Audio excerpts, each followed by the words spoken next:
berjumpa lagi dengan saya Una dalam channel Literasi Una.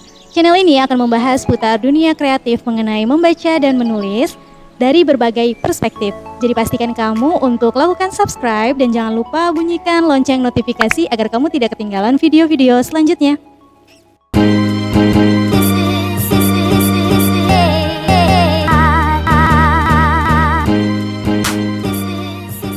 Oke, kali ini aku pengen ngebahas tentang satu novel yang sudah selesai aku baca. Ya, sekitar bulan Maret kemarin aku berhasil menyelesaikan buku ini. Aku rasa buku ini sangat wow banget ya. Dia berasal dari salah satu penulis yang gak pernah gagal buat aku jatuh cinta pada novel fiksi, yaitu D. Lestari. Menurut aku, D. Lestari ini adalah orang yang mampu meramu kata-kata dengan dosis yang tepat. Jadi setiap kata-kata yang keluar dari tulisannya itu rasanya wow, magic banget gitu. Nah, to be honest, aku baru menyelesaikan 2 buku dari karyanya. Yang pertama itu adalah serial pertama dari Supernova, itu adalah KPBJ, Satria Putri Bintang Jatuh.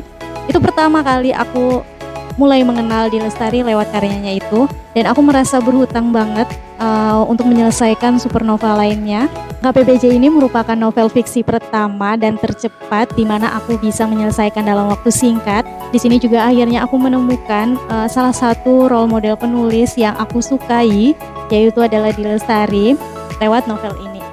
Kenapa? Karena aku melihat tulisannya itu sangat mengalir, kemudian syarat wawasan dan juga tidak terlihat seperti menggurui.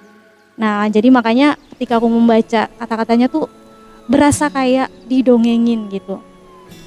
Aku menyelesaikan buku ini dalam kurun waktu kurang dari 4 jam ketika aku melakukan perjalanan menggunakan kereta untuk perjalanan dari Purwokerto ke Yogyakarta.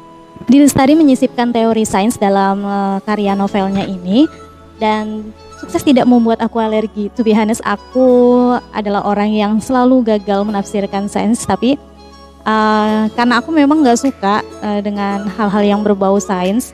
Cuman karena membaca novel ini akhirnya aku tersadar bahwa segala tingkah laku manusia atau makhluk yang ada di muka bumi ini pasti memiliki penjelasan ilmiah dan tidak lepas dari teori-teori sains itu. Adi ini sukses menjelaskan sains lewat perenungannya. Yang paling favorit aku sukai adalah istilah recto verso, di mana digambarkan ada kebanyakan manusia itu mencoba mencari sesuatu untuk mengisi kekosongan di dalam diri mereka. Mereka selalu merasa hampa, padahal keutuhan itu ada di sekitar mereka. Ibarat kayak ikan yang ada di dalam akuarium yang selalu mencoba untuk keluar dari akuarium itu, padahal di situ ada makanannya, kemudian ada airnya, tapi mereka berusaha untuk keluar. Padahal semua yang dibutuhkan itu sudah tersedia di sana. Nah, begitulah gambarannya manusia yang terbius dengan fenomena recto verso. Padahal semestinya kita nggak perlu harus kemana-mana. Kita juga nggak perlu mencari dan meminta tolong untuk mendapatkan validasi terkait eksistensi diri kita, karena sebenarnya itu hanya terletak di pola pikir kita masing-masing. Itu adalah novel pertama dari karya D. Lestari yang sudah aku selesaikan dan berimbas pada rasa berhutangku untuk menyelesaikan novel-novel yang lain, serial yang lain, yaitu Akar, Partikel, Petir, kemudian Gelombang, dan Intelijensi Embun Pagi. Tapi belum selesai dengan utang itu, Di kembali mengeluarkan mahakarya yang luar biasa, yaitu adalah Aroma Karsa, di mana aku harus bisa mencoret dari listku, tapi belum aku lakukan juga, karena menurutku aku harus baca sih kayak gitu. Ini dilakukan dengan riset yang sangat mumpuni selama berbulan-bulan sampai dia harus terjun ke TPA Bantar Gebang, kemudian harus berangkat ke Singapura, ke Paris untuk melakukan proses pembuatan parfum kayak gitu. Ini demi referensinya untuk menulis. Aku akui D. Lestari memang selalu totalitas dalam mengerjakan karya-karyanya. Tapi terlepas dari itu, kapanpun nanti pasti akan aku selesaikan utang-utang itu. Sekarang aku mau fokus sama novel terbaru dari D. Lestari, yaitu Revi Jali. Ini adalah mahakarya terlama yang pernah digarap oleh Ibu Suri. Jadi diakui bahwa memang proses pembuatannya sangat lama karena tertunda oleh karya-karya yang lain. Manuskripnya tersimpan rapi selama 27 tahun di peti es, tapi akhirnya sekarang ya sudah lahir juga ke tangan pembaca, dan sekarang kita lagi menantikan untuk Rapi Jali yang kedua. Udah gak sabar banget karena di edisi pertama ini adalah mencari dan edisi yang kedua adalah menjadi. Kita tunggu untuk seri keduanya. Jadi kenapa aku menanggalkan novel-novel yang lainnya dan mendahulukan ini, karena aku penasaran dengan alam ide Ibu Suri yang digarap dari usia 17 tahun, tapi karena memang dirasa tidak kurang matang, akhirnya disimpan dulu dan kemudian dilahirkan pada saat yang tepat. Awalnya novel ini diberi judul dengan Dunia Pink, kemudian sekarang menjelma menjadi Rapi Jali.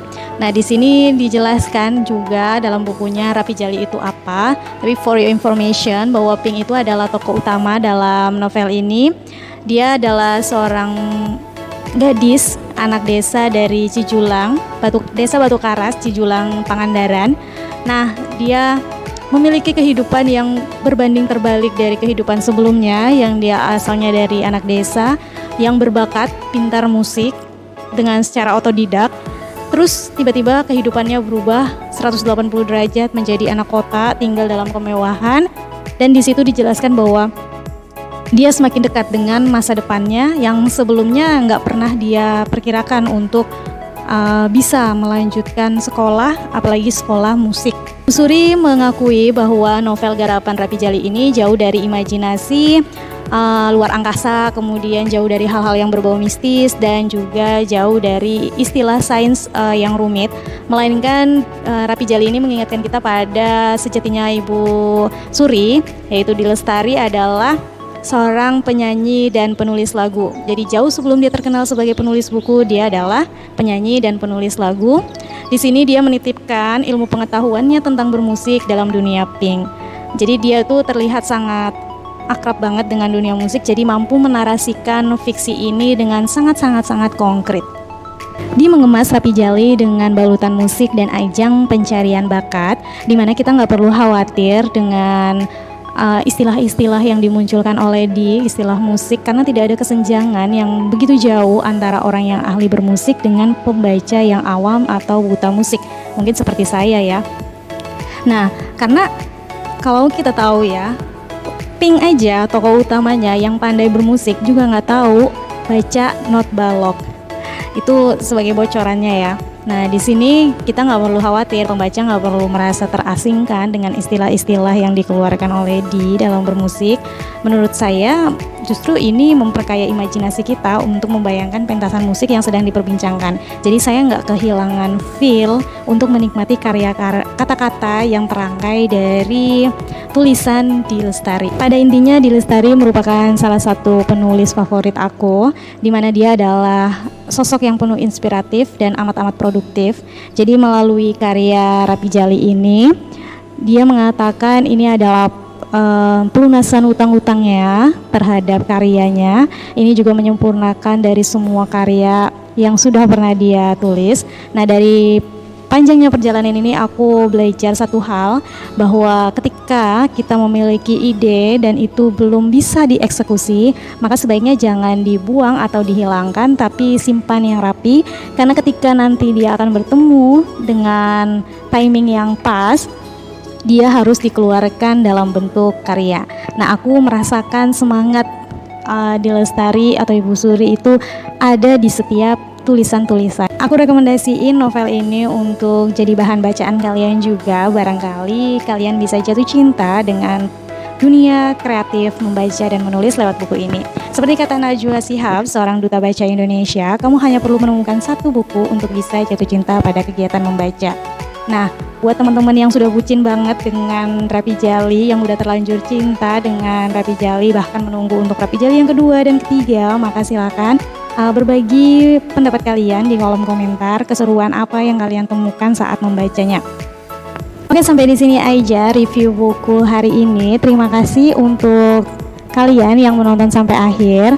Semoga kalian suka, dan jika video ini bermanfaat silahkan share, komen, like, subscribe.